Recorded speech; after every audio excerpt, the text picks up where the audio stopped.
Hello everyone, welcome back to my channel. Today I will be discussing a case of sclerotic type of hypermature cataract. So I have planned this case for phacoemulsification under topical anesthesia. I will be discussing about the challenges and precaution while performing the surgery, and at the end of the video I will summarize all of the key points. Now let's start with the case. After making side ports, anterior capsule is stained and the capsular axis is started. After washing trypan blue dye, non-uniform staining is seen. This is because of the crumpling and calcification of the anterior capsule, as the cataract is hypermature sclerotic type. And this crumpling is also an indication of the loose weak zonules. This is a red signal to make capsulotomy very judiciously. So to achieve capsulotomy, I am neutralizing the eye movements with the help of the dialer in my left hand and cystitome in my right hand. And anterior capsule is punctured with the help of cystitome. As soon as I try to puncture it, I detect that zonules are severely compromised and there is a speck of calcification. Both these factors stopping me to perform continuous curvilinear capsular access. So I decided to do a can opener technique for the capsulotomy.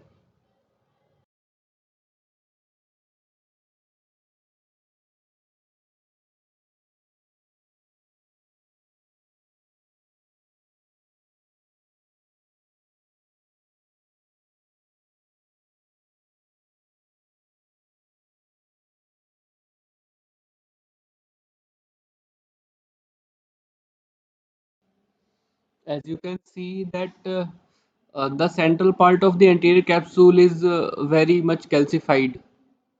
So even with the can opener technique, capsular tags are trying to go toward the periphery. So to prevent this, I am switching my hands to have a better, well-controlled circular capsulotomy. So now I am using my left hand to make a capsulotomy.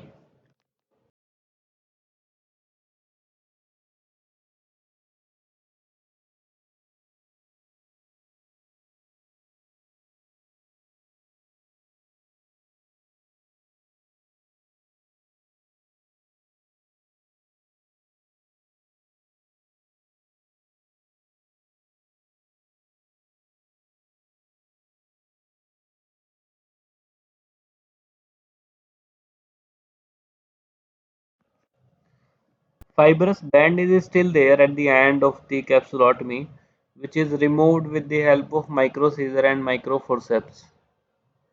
And I am using my right hand uh, to make it stable and pushing the remaining capsule.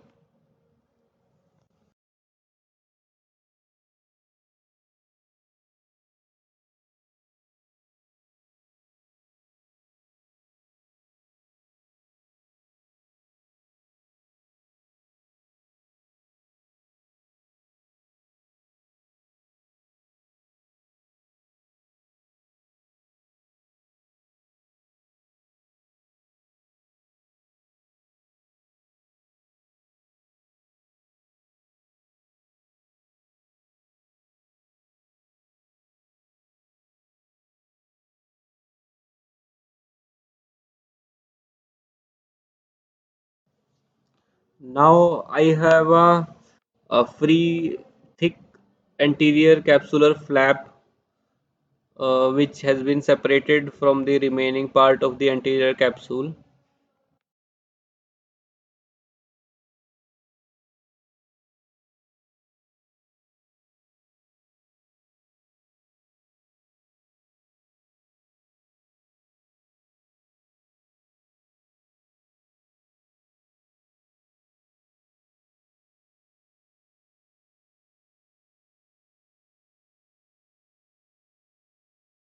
Now the next step is hydrodissection, which is not a big deal in these type of cases because the cortex is either liquefied, absorbed or leaked from the capsular bag.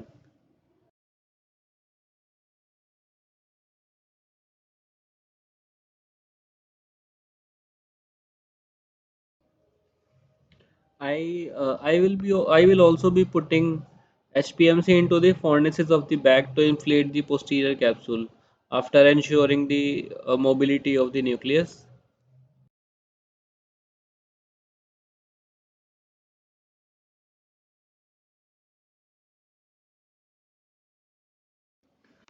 Now let's start with the extraction of the cataractous lens. So for extraction you can either choose SICS or the phacoemulsification. I will be doing phacoemulsification because endothelium seems to be healthy on clinical examination. I would have done SICS if a patient had bad corneal endothelium. And the technique I am using for the emulsification is direct chop because I don't want to create stress on the zonules which is already compromised in this case. My aim is to create at least four pieces of the nucleus.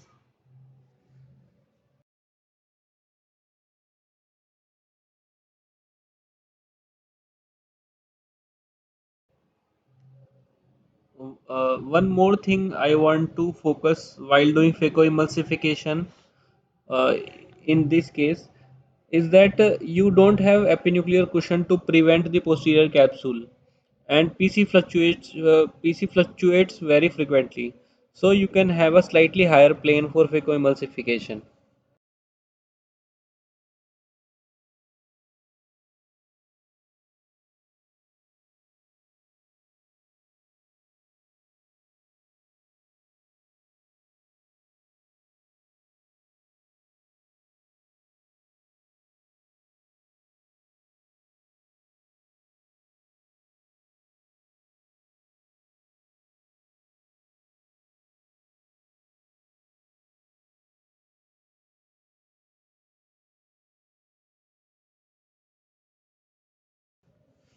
Here the phacoemulsification is completed and the posterior capsule seems to be very loose but intact with very few calcification spots. After filling the bag with OVD, I can see that the liquid cortex is floating behind the posterior capsule. In hypermature cataracts, the cortex get leaked from the micropores of the posterior capsule even when the capsule is intact. Now the final AC lavage is done and remaining liquefied cortex is removed and let's proceed with the implantation of IOL.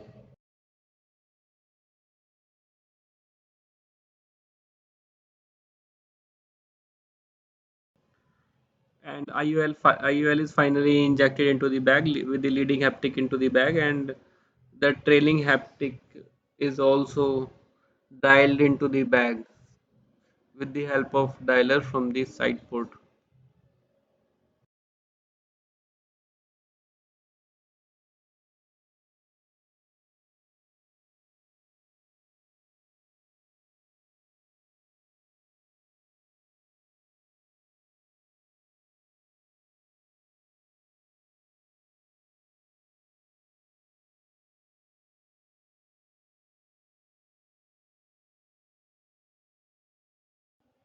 After the surgery, the patient is very thankful and happy as the patient is blind since last 8 years. Vision on the post-op day 1 is 6 by 18 with the mild stromal edema.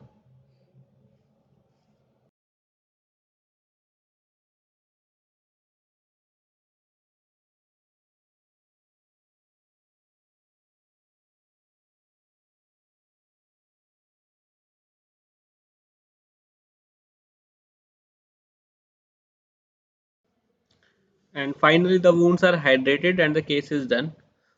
Thank you for watching the video.